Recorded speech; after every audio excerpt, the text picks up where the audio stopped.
திண்ம அரைக்கோளத்தின் அடிப்பரப்பு 1386 சதுர மீட்டர் எனில் ஒரு திண்ம அரைக்கோளத்தின் அடிப்பரப்பு அடிப்பரப்பு சொன்ன உடனே என்ன ஞாபகம் வரணும்?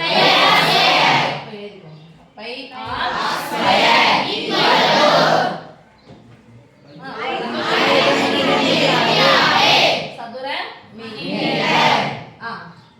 எனில் அதன் மொத்த புறப்பரப்பை காண்க. எதன் மொத்த புறப்பரப்பு?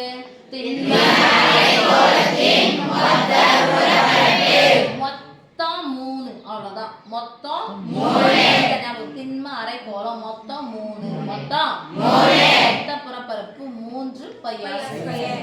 3 பையார் ஸ்கொயர். என்ன எழுதணும்? therefore 3 pi r square equal to 3 pi r square ஆனது 3 into பையார் ஸ்கொயர். சொல்லுங்க. 3 பையார் ஸ்கொயர் பையார் ஸ்கொயர் மதிப்பு என்னப்பா? 1566. பின்னாடி சதுர மீட்டர் அப்புறம் போடுவோம். R1 18